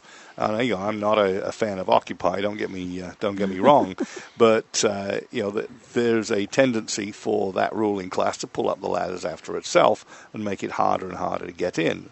And they do it in all sorts of ways by making it appear for it's our own good, such as minimum wage laws. Anything which, in fact, makes it harder for the person at the bottom to get on that first rung. Yes. The same with closing down the so-called sweatshops. I saw an interview a couple of years ago now with a woman who was barely able to speak English from Korea, who had been working in one of these, and it was a long-time generational place to go in Los Angeles, where you learned English, made enough money to keep your family going, and got yourself to the point where you could get a job outside of that area. And they kept being, bless you, they kept being closed down and the woman was begging not to have these closed down because it was that interim place. Mm. But by closing them down, and another, Mike, point that goes along with that is only teaching in Spanish in the school systems, or only teaching in a language other than English and not requiring English in the school systems, because that immediately keeps those people from moving up or moving as fast as the American dream has told us it's possible to do. No, that's absolutely the wrong way up. It doesn't matter what language it is. The school should be conducted in English, right. And they should, if they want to be sympathetic and hire Spanish-speaking or Vietnamese-speaking or whatever-speaking assistants, have those conduct after-school and preschool remedial classes so that those folks can get the English they need to get advanced. Maybe even bring some of their homework and say, can you help me understand this word? And then go off and do it. Right. What really offends me about that, too, is that if you go around the world to Japan or China or even India or any place else, if they want to engage in world commerce, they learn English in addition to their own language. Right. And yet here in our own country, we have foreigners coming here, and we talk about this so much, how they go out of their way to make it difficult for these folks to come here and participate in that dream. They don't even teach them English in a country that speaks English. Right. I mean, you've got people in Japan learning English so that they can not necessarily move here, but engage in their share of that commerce, that dream, well, that the opportunity. Language of commerce has become English. It has for years. I know that they're offended by that, but they do it because they know that's the path to success. Right. But yet the Democrats are saying, or even progressives or anybody else, the unions are saying we should teach them Spanish in America. How does that help them? Are they going to go back to Mexico? Right. Yeah. No, we need to allow as many people as possible to live their American dream. But that means following the rules to live your American dream, too. I mean, it means doing it the way America was founded for it to happen. But, yep. So let's talk about some of these. The American dream is a symbol in itself without actually being a symbol. Right. Right. I mean, and you could say, what do you think people look at and see? The flag, the flag, the national anthem, the eagle. The rose, by the way, is the American flower symbol. Not many people know that. I don't think I knew that. No, that's one of the things I didn't know. Yeah. Interesting. But I'd like to talk just a wee bit about the importance of religion as a symbol here, too. Because I think one of the symbols that certainly people have, Ronald Reagan and even Obama has mentioned the city on the hill. And the city on the hill is actually from the book of Revelation. And it is the New Jerusalem. And starting with the Puritans, not with the Pilgrims, but with the Puritans, two different groups. Can talk about that sometime too. But with the Puritans, there was this sense that they really were attempting to set up a government on earth that would allow for the kind of freedom that Christianity talked about for everybody, that all people were capable of reaching their potential. Mm-hmm. And one of the images that has, over the years, constantly been invoked is this concept of the city on the hill. And when John Winthrop spoke of this about his speech in the Arabella, he didn't say, well, we're going to set up a city on the hill and we're going to make a new Jerusalem here. He said, we're going to set up a city on the hill that will be looked to throughout all the world. He didn't say about England, because they're coming from England and they're founding New England as opposed to Old England. Mm-hmm. But he said about for the whole world. So initially in 1630, here is this statement that the image that the Puritans have is that they're going to change the world, not just change life in England. And I think it's really important to understand that the whole nation, when you start to invoke the city on the hill, is a message to the world, not just to Europe or to England. Well, it certainly should speak to Christians all over the world. Right. To say, yes, there was a promise there, that there was an opportunity for this, and we think we found a place to really make that happen. Right. Right, and it's it's also about morality. This country was designed by and for a good and moral people. Right. And the Constitution is insufficient for any other. It doesn't restrain unethical people that don't want to follow the rules, unless we, the people, are good and moral enough ourselves to exercise the eternal vigilance and hold their feet to the fire. Right, and we've lost that, and we've lost it. We've lost it. Dare I say on purpose, because we've stopped teaching. Well, it's certainly, it's got to be on purpose, because human nature being what it is always pursues power. Yes. The kind of people that are drawn to government are people who are inclined to the affections of those who would allow them that power. I think that it always has been a case of making sure that you have just enough guards at the palace to say to people, this is the highest law of the land. Not following this is really, at its simplest, not any different than disobeying gun laws. A law exists to serve a purpose. The people agree to the law, right, and they agree to follow it, and when people don't follow it, they punish them. But the Constitution is a higher law than even that law. And right. Whether or not we dance around the issue of whether or not at this particular time and space the people believe that this law does not violate the Constitution when it may, or 100 years from now they decide that it does, because obviously 9 unelected judges are free to decide what or what isn't constitutional back and forth as far and wide as they want, because we allow them that privilege. If people aren't going to enforce the law, then there's no reason to have it. Right. The Constitution is the law of the land. Justice Scalia has said again and again that ultimately somebody will decide the Constitution is still the law, just not today. Right. And you can't do that. You can't. You can't. It's got to mean something. Like I said, you can't decide that an inch is an inch and a quarter. I said that a couple of weeks ago, and that's just what it is. Now It's an inch and a half. Now it's 2 inches. Right. It's still an inch, but it doesn't mean that anymore. And right. At some point, you try to measure things with it, and it has no meaning at all. And right. That's kind of where we are. Well, it's where we're trying to be. I think there are a lot of people in this country who are really tired of what's going on, and many of them don't know how to stand up and say it, or they haven't been taught to. Or no, and they haven't been taught to see and look, which is another. Let me just finish my little thing about the city on the hill, and then let's go to no. It's the city on the hill and the Book of Revelation. This country is built on the Book of Revelation, and I know that sounds like I'm making you crazy religious nut job. Right. Okay, go ahead. I agree. If we look at the Civil War, for instance, certainly Lincoln and many of the people living through the Civil War understood it as that trials and tribulations from the Book of Revelation that is going to cleanse the country for the descent of the New Jerusalem, or the earthly Jerusalem. And if you listen to the Battle Hymn of the Republic, and by the way, I spoke in one of my classes, I said, you all know the words to the Battle Hymn of the Republic. Nobody knew the words to the Battle Hymn of the Republic. And mine eyes have seen the glory of the coming of the Lord. He is tramping out the vintage where the grapes of wrath are stored. If you look at all of the words, they are all the imagery is directly out of the Book of Revelation. Mm-hmm. So if you argue with me that people didn't really see that and that I'm making up this, then just read the book of Revelation and look at the words of the Battle Hymn of the Republic. You don't have to convince me. And our citizenry at the time, and especially prior to the founding, were well versed, literally, in the Bible. Right.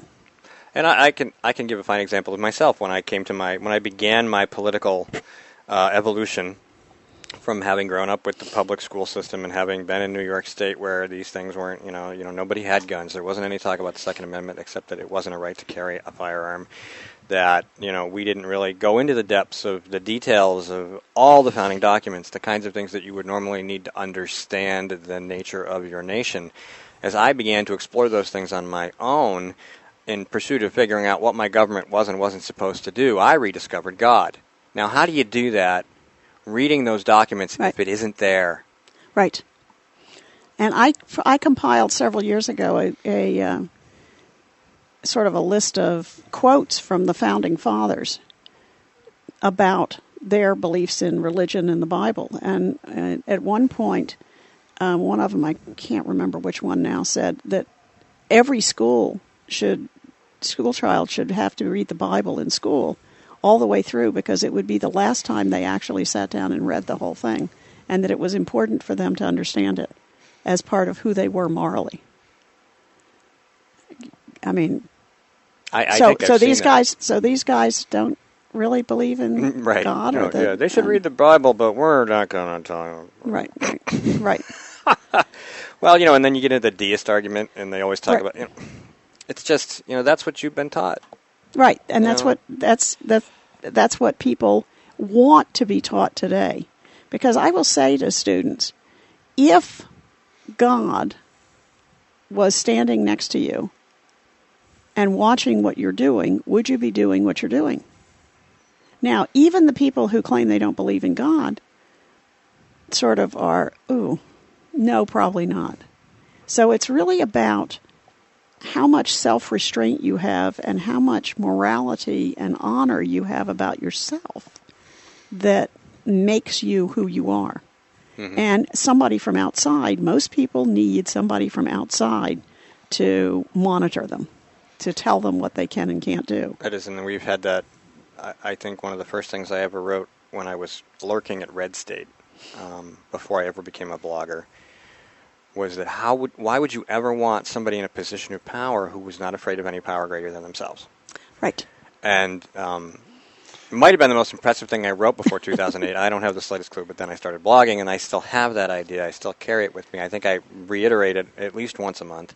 I was having a discussion about the monument to atheism that went up. Right, yes. And yet they want us to tear down our monuments to Christianity or even our graves of heroes. Well, how do you have a monument to atheism? I just don't understand that. I really don't grasp the notion that you need some object.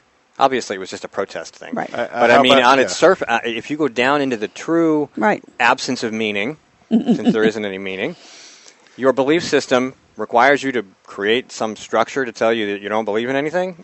I mean, it's just kind of, you can go on for hours. How about a big glass globe with a perfect vacuum inside and a sign that reads liberal brain? Right. I always remember a Far Side cartoon of the Nixon Monument, and there was just this big black hole, and it was downside, and I think that's the monument to atheism. I mean, if you truly don't believe, then how can there be a real atheist if you have to have something that you claim you don't believe in?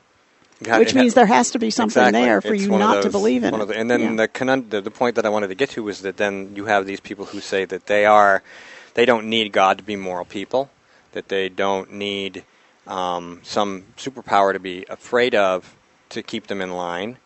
And I'm like, so once again, there is no power greater than you. Right. But now you have to deny the existence of human nature, right, being what it is, to state that people will never be that way, but yet they will. But who's going to control them? You? And then now you're God, right? Because you're making the laws that are supposed to constrain them, but they don't. No. They don't constrain them at all. And it's just this big, ugly loop that just keeps going around. And the fact of the matter is human beings are flawed. We are who we are. We always have been. And if we don't have something in our lives that's morally grounded that reminds us of those flaws, Right. And that we are much better people and a much better society if we constrain ourselves and limit our behavior. I mean, you can have conventions and morals, I would say, without God, but the problem is, at that point then, who sets them? Where do you get them from? And let us say that government's instituted amongst men, we the people, and all that. Basically, we the people have set up the system of laws. And well, abortion's a fine example. Well, does that mean that that effectively we have mob rule at that point, which is what a pure democracy devolves into? Yes. In the absence of teaching those symbols and explaining those, what grounds us as a nation, right? And that is religious. Well, I mean, how much do you read today about Washington and his integrity? What you hear about George Washington is that he had slaves, and Thomas Jefferson had slaves. Isn't that awful? George Washington was a brewer. He had a fairly successful brewery for a while for beer.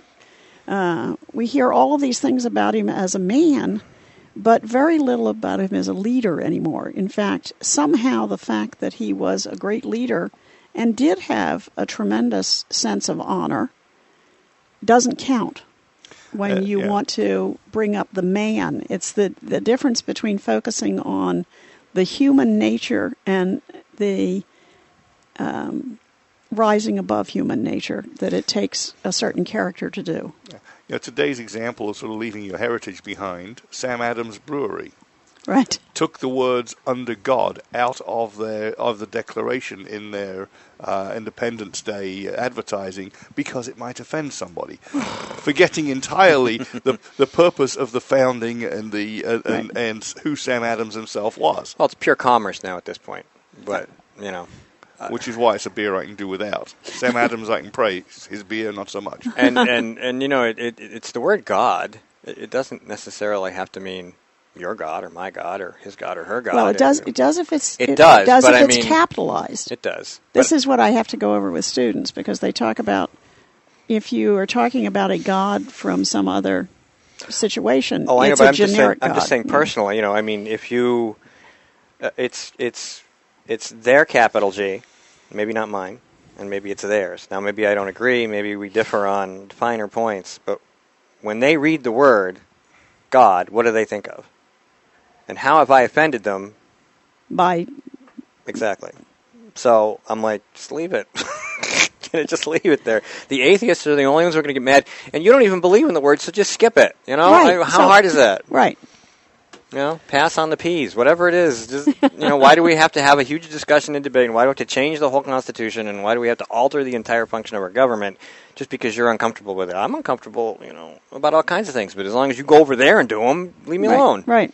It's not that hard. Which is what part of the American dream is, to be able to have your own freedom to do those things. That's right. Yes.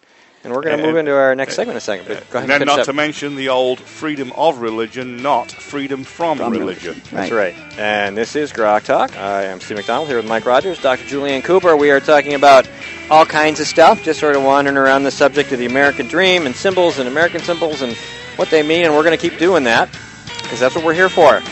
Right? This is GrokTALK. We'll be right back.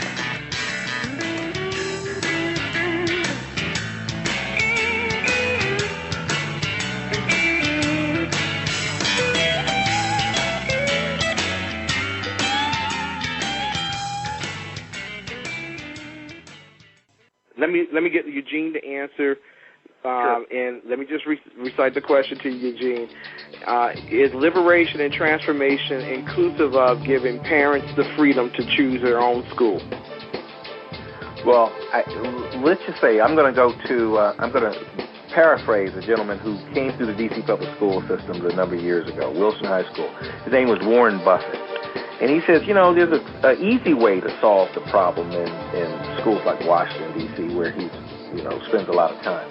And he says, we could create great public schools, but we'd have to almost abolish the private schools, force people to utilize their tax dollars in their best interest where their kids are going to school. So, please join your host, Ken McClinton, on the Exceptional Conservative Show, right here at acnation.com at 9 p.m. Eastern Standard Time, Monday through Thursday, as he lays out his battle plans. and stand shoulder to shoulder in the fight to take back our country. Tuning in live is easy. Go to acnation.com and click on the play button in the Blog Talk Radio player. Be sure to visit the official webpage for show lineups and other details at theexceptionalconservativeshow.com.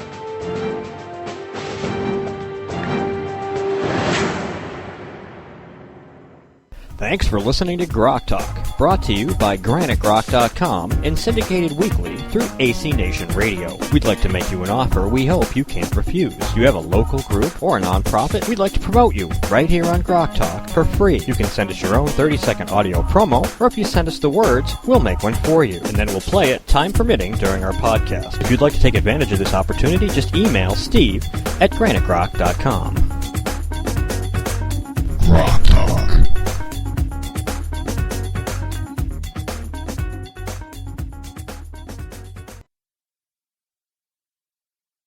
GrokTALK.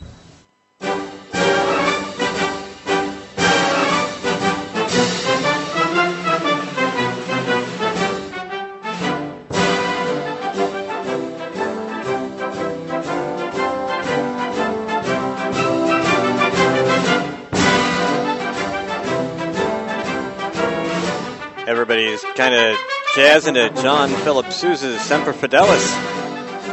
It was the 4th of July. This is our 4th of July show. You know, nothing like a Sousa march. You got to have a little something going, right? We are back in Concord, CNHT. We'd like to thank them. Once again, they're having their picnic today. You won't know that. You've heard it. We've talked about it before. There will be no way for you to go there after you've heard this, but they are having their family picnic today. In fact, it starts in a half an hour. It's their major fundraiser of the year over in Hillsborough at the VFW. And that is why we have to be live. That is why we instead of recorded. Well, yeah, and we would be both. That's the best of circumstances. But we thank them for the space. I just asked everybody in the group whether they were going to this fundraiser or not, and GrokTALK to please make a donation to CNHT in appreciation of allowing them allowing us to use their office space every week, except for last week, because we need breaks every now and then. We should have actually been here last week because it's hotter this week, and it would have been much more comfortable, but I came in early and I turned the air conditioners on and I got the fans going because it was like an oven in here. I could have baked bread, but it's cooler now. Yeah, it's nice in here now. It isn't bad at all. So we are back to continue our discussion, and where did we leave off? Well, over the break I was talking about the textbooks and what we look at in textbooks today. An American history textbook, for instance. And the first part about the founding of America is really about what an awful person Columbus was, how those nasty white Europeans came over and wiped out the Native Americans. Enslaved or oppressed. Enslaved or oppressed Native Americans, and ruined the environment. Because when they came, the environment was pristine and beautiful. I don't know where they thought the Native Americans were living at the time, but I'll tell you. Damn them for letting everybody have air conditioning. Right. If a Native American craps in the woods, does anybody notice? Well, the funny thing is that when the Pilgrims came, and the Puritans too, they saw the woods as this almost park-like area. And it didn't occur to them that the Native Americans had burned over all the brush on a regular basis in order to be able to see the wildlife so that they could shoot at wildlife. So once you push the Native Americans back and they're not burning over the brush anymore, suddenly you have a jungle. You do, and we talked about that a couple times too, because we all live in wooded areas. Right. And you know that if you don't go out and mow the part of your lawn that you want to sit in, right, that the trees will take it over. Yes. And you'll have squirrels and acorns falling on your head, and it'll be all shrubby and brushy, and that nature takes back what it wants the minute you let it. Yes. And let it be noted that in the more remote parts of the world where there's still not much Western civilization, such as the hinterlands of Brazil or the inside of Indonesia, the natives still cut down trees and burn the brush. The jungle grows back in a week. It doesn't even take that long. So they can practice agriculture, and when the soils are impoverished, they let the trees go back and go do it somewhere else. Right. And as long as the numbers of people aren't so big, it doesn't do any harm to the environment. New Hampshire is a very green place. I went up to Franconia State Park. Yep. yesterday with my kids, and we went to the Flume and kind of drove around. But I was just double-checking the map to make sure I knew where it was, and it's off 93. Everything is. You just go up there, and there's signs.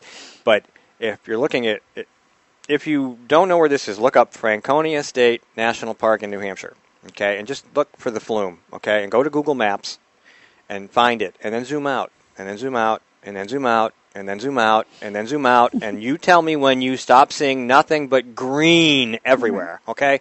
New Hampshire is green. At the turn of the century, it was stripped, yes, right? There were no trees. There were no trees, but trees. we let them grow back. They grew back. Well, all of them. Well, we had a tax on standing trees. You're kidding. No, there was a tax in New Hampshire on standing trees.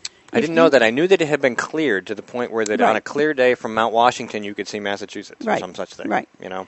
But there was not Russia. If not you Russia. wanted, No, not from if your you front wanted porch. to have trees on your lawn, you wanted to be a rich person and allow big trees on your lawn, you had to pay a tax on them.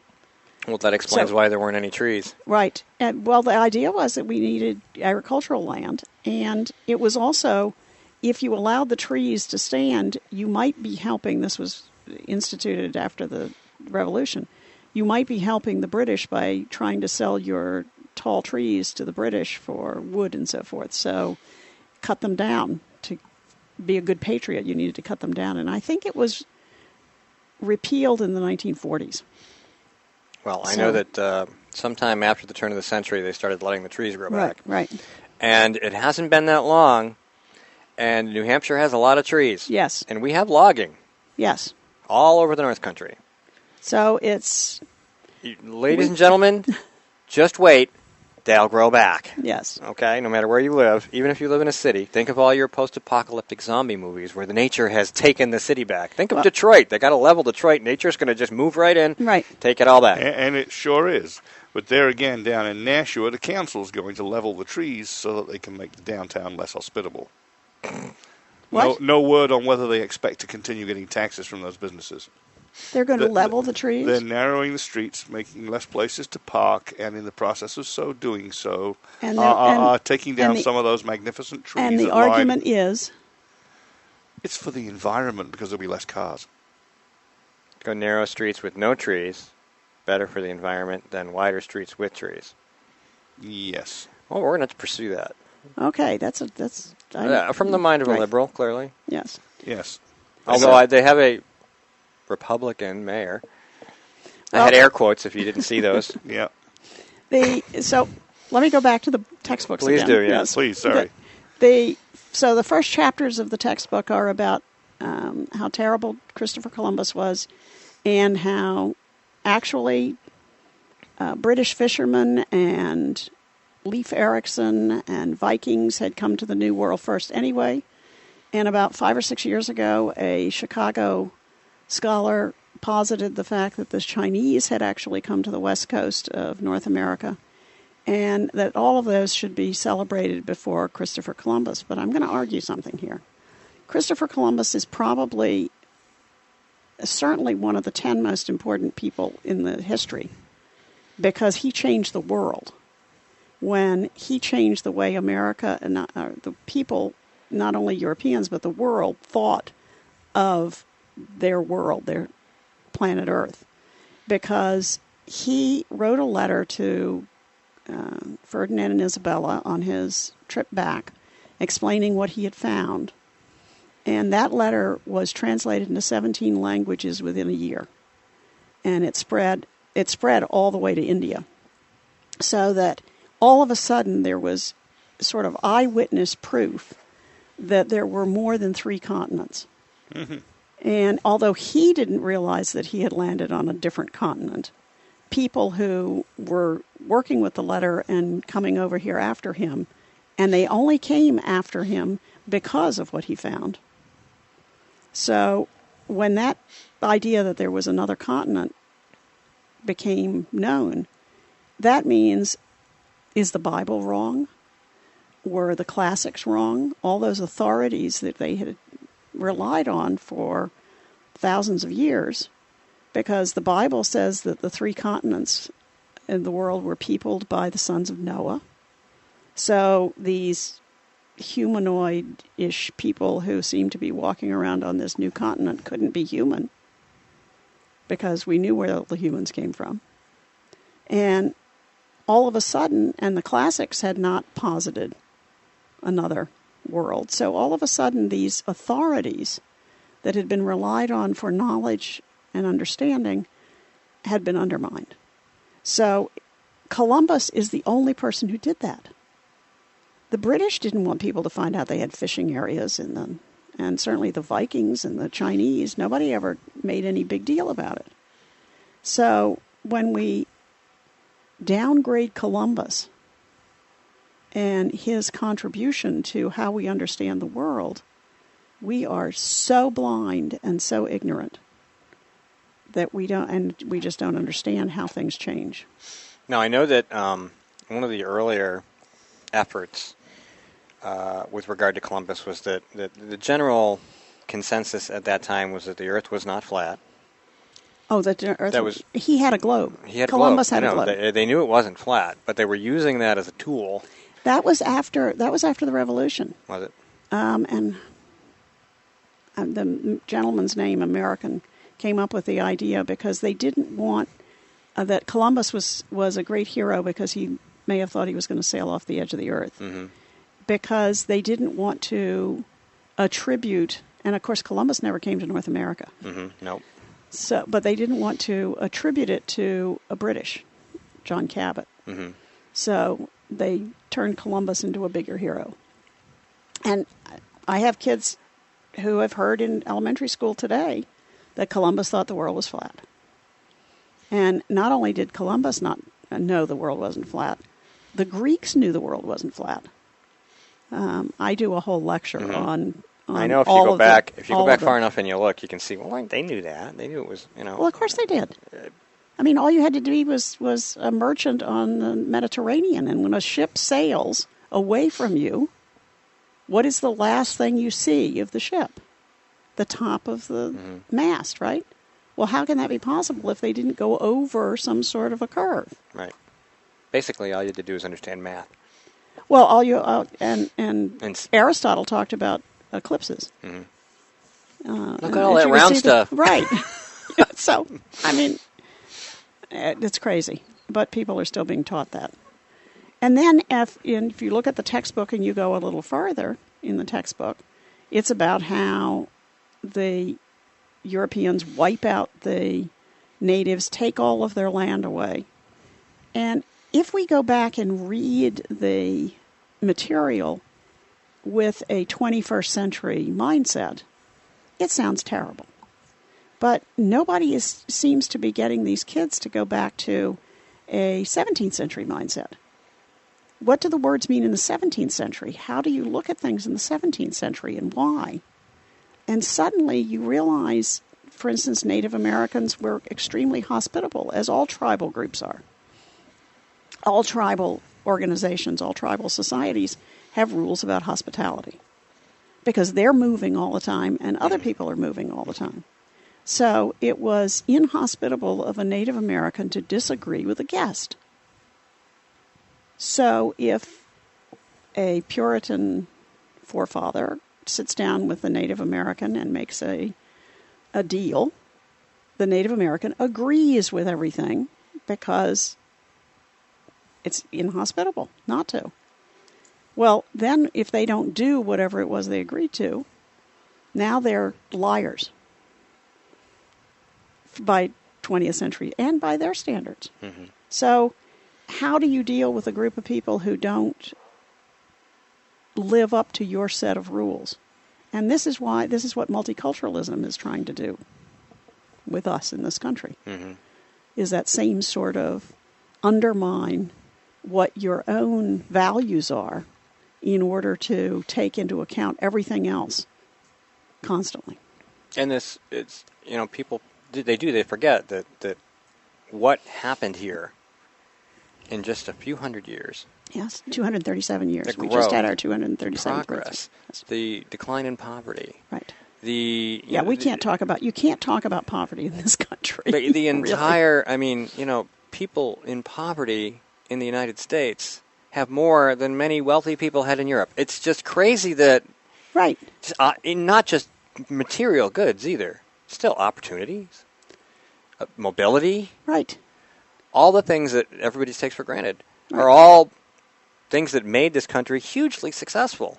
Well, the richest person, my husband says this all the time, the richest person on Earth in 1900 did not have air conditioning.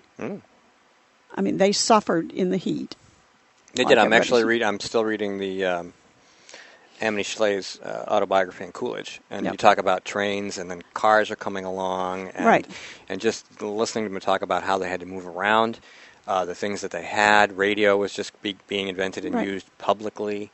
There were these innovations that, we're recording. Right.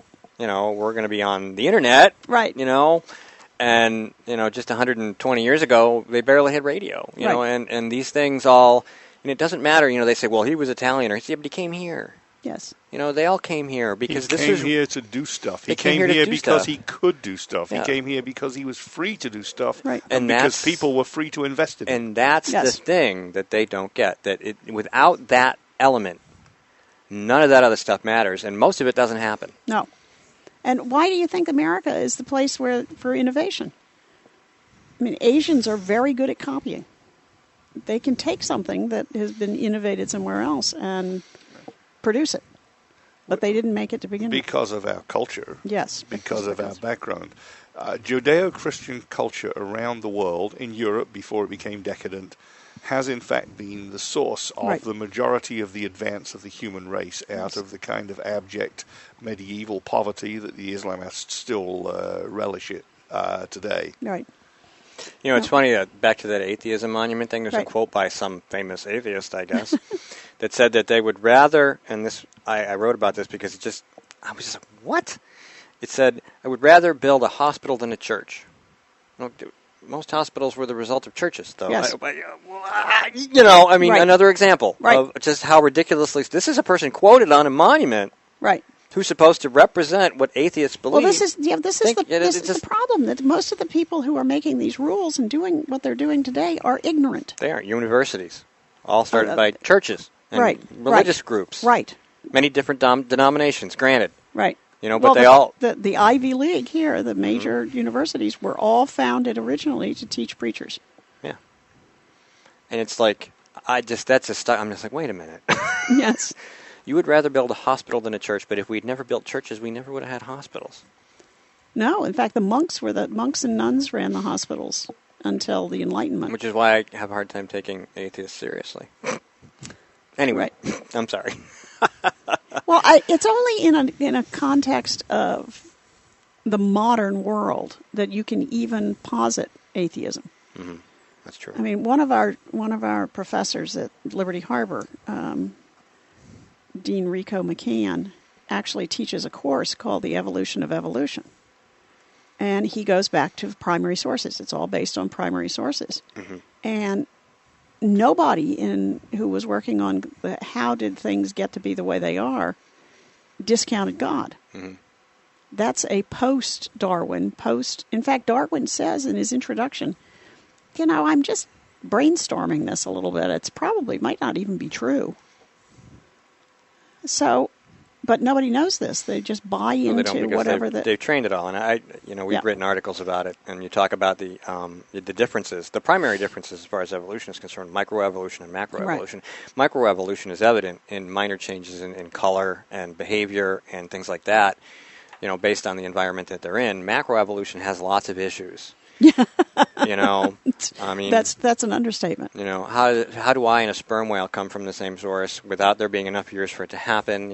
How did you develop wombs? Where did eyes come from? There's literally hundreds of different variables that don't make any sense. And if a mutation does in fact fail, which most do, how did we get from not having eyes through all the failures to having eyes without it just happening? Right. And being successful. And so, you could probably work it out if you tried really, really, really hard. But isn't it just easier to say, there's no God? We'll work out the details later. But the scientists, probably the best theologians today are the the physicists. Mm-hmm. Because they're actually saying, well, this stuff happens, but we don't know why. And it always comes back to first causes. Yes. I mean, at the end of the day, where did it all come from? Yeah, there are indeed more scientists today that believe in God because they are in complete awe of nature. Yes. And that's as it should be. And it doesn't, but like you said, it really doesn't have anything to do with science. No. It's about power. Well, and science was actually invented because God is so absolute powerful and so omnipotent and omnipotent or omniscient or both. Both. That was a mixture of the two. Omnipotent. I'm going to write that down because that's a good Sarah Palinism. So, if you look at God as this absolute power, then there is no way that human beings are going to understand. But if God created everything on earth, maybe you can get a little glimpse into God's personality from studying nature. So science, as we know it today, is really based on trying to understand God. So when you talk about, well, science and theology don't mix, they actually are the same. They are. Science is a theological attempt. Even if you read like a lot of Joseph Campbell, yeah, and his pursuit of comparing cultures and religions and faiths and mythologies, you understand that there's always going to be ineffable right things that you just will never be able to wrap your head around. Right. And that religion was a pursuit in grasping that at a tribal level initially and explaining the world around you. That's all it was. It was trying to grasp the greatness of the universe in a way that would allow you to progress through your life in a meaningful way. Right. Even if your life was collecting nuts and berries and living in a hole in the ground. It didn't make any difference. It made you function properly in your society. Right. So they had symbols and they had things, and if you look at them, you discover, after reading a lot of this stuff, that they're just different versions of the same thing. That we are all looking at the same great, wonderful earth, and that it all, and science is merely just digging down to the small little tiny pieces. Yes. Well, I want to say one thing. Christianity is different. Christianity is, and I have spent years looking at these comparative religion courses and so forth. It's all the same. Everybody has the golden rule, and everybody has. Christianity is entirely different in one respect. All of the other mythologies are based on the founding god or the founding person. Oh, yeah, they're very tribal. Well, they all, well, so are, I guess, the Hebrews and Yahweh. But Christianity focuses their story on the victim. And the victim in Christianity is the innocent lamb, right? Jesus Christ, completely innocent. If you read the Gospels, everybody says he's innocent. I mean, even Pilate says he's innocent. So he is he is the sacrifice to broaden an understanding, or to bring into understanding the concept that all of culture is based on a sacrificial victim. And when he says, I didn't come to bring peace, I came to bring the sword, what he's really saying is, I'm going to reveal the underlying sacrificial victim that creates peace, because people come together around the scapegoat. And that's what makes harmony and peace. But you have to have the scapegoat. You have to have the thing that you're killing. And for the most part, it's killing. Mm-hmm. Christ changes that paradigm. And there is no other story in the history of the world where the victim is the hero. So anywhere in the world, when Mike says that everywhere in the world where Christianity has been, it has changed things, that's what has changed things. Because no other culture in the world talks about the victim like Western Christian culture. Because the focus of Christianity is on understanding the victim. What today's concept of constantly focusing on the victim, they don't understand that when Christ was the victim, he was the victim to pull the veil back on the idea of the scapegoat and how the scapegoat creates unity. And to say, this has to stop. You have to figure out how to do it. And he did. He showed how to do it in his life to do that. We need to go back to that to begin to understand it. But Christianity is completely different than all of the other world religions. And even if you just look at the success that it has had on the effective culture. Right. And the Judeo-Christian culture honors women and the family, yes. Whereas most prior cultures, religions, paganism, whatever passed for atheism in the day, don't do that explicitly. No. And what do we see today?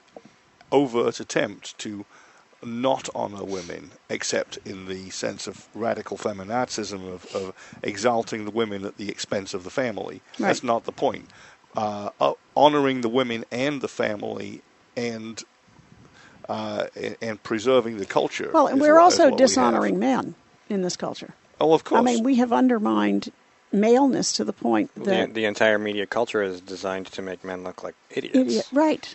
And we have to stop watching this stuff because we have this idea of men as idiots. Well, I think we talked about it before, where I just taught my kids to see it. Right. I said, because you're probably never going to be able to stop it. Right. But if you can identify it and then put it somewhere and go, right. That's what that is. Right. Then you can continue to enjoy whatever it is you're enjoying. Yes. As long as you understand and share that knowledge. You have so that people. Integrity means making sure you know what's right and then sharing it, because you have to tell people. If you don't have integrity if you keep it to yourself. There's no such thing. And undermining maleness and reducing it to insignificance is a huge success, as you can see from the United States' position in the world and the gentleman metrosexual that we have as president. Well, and then there's maleness gone awry, which is what is happening with the Islamicists. Is there is no self-restraint on the power of the male in some societies to just do whatever they want. Well, yes, and that's another thing people don't get. They're not taught that these women are property. Right. They're chattel. They can't. I saw a woman at Walmart, 2 women at Walmart. One had a headscarf, one had a burqa on. And they had 2 boys in the back, Muslim. They looked like they were probably, Arabs or nice kids, dressed, clean cut. Everybody looked great, nice car. She was wearing a burqa. It was 90 out. Yeah. And I'm like, things are running through my head about that limitation, I guess is the word I'm looking at. And is that something she has accepted? Yes. On purpose? Or is it something that she has no choice? If she's married to a Muslim and she has no choice. And wishes to say so, well, I think once you get in... She was driving, though, so I know she's not Saudi Arabian. Yeah. In a burqa? In a burqa. Yeah, once you can't see. She. Yeah, I know, but you can't see. How can that? She didn't hit anybody. There were no dings on the car. Yeah. Once you get in, you can't get out. Just like if you can convert to Islam, but you can't convert from Islam because that's apostasy and they'll kill you. Yes. Basically, to sum it up in 4 words, Islam for the women consists of imprisonment, beatings, rape, and honor killings. If you dare to tangle with any other man, you'll be killed. If you're within the Muslim home, you're A, almost a prisoner, and B, beating a woman lightly from time to time to ensure obedience is part of the creed. And, not how we were raised. And rape is a natural result of a culture where... Well, it isn't even rape. It's a natural result of the culture where the woman's word is worth, at best, half of what a man's word is worth, and therefore you can't actually claim it and prove it. Right. So, I hear music. I do too. Once again, since we're on that subject, Pete, the tech guy on the radio, check out his blogs. He's got Pam Geller and Robert Spencer, those cursed anti-Islamists, on his program today. And we'd like to thank Dr. Cooper for coming again, and we'll schedule another visit next month. Love to be here. And that was, it's always great to have you here. And my name's Steve McDonald. I'm here with Mike Rogers, Dr. Julianne Cooper. I have headphones getting put down, and my mics are still turned up. This is GrokTALK. We'd like to thank you for listening and hope you tune in next week when we'll be back with guests whom I can't recall because I don't have that open. We'll see you later. Bye. Do you think our country is doing just fine? Nope. Do you want the cultural, financial, and political analysis that you just don't get from the mainstream media? Hell yeah. Then join David and Brian Terry, the Mayflower Brothers, Thursday nights at 10 p.m. Eastern Standard Time for an hour. That's David and Brian Terry on the Mayflower Brothers, Thursday nights at 10 p.m. Eastern Standard Time. Only on acnation.com. See you there.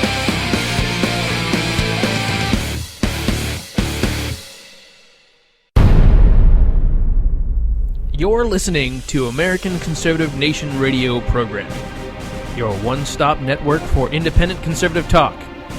Join forces with us as we battle the establishment political class and cut through the rhetoric like a hot knife through butter. Visit us on the web at acnation.com.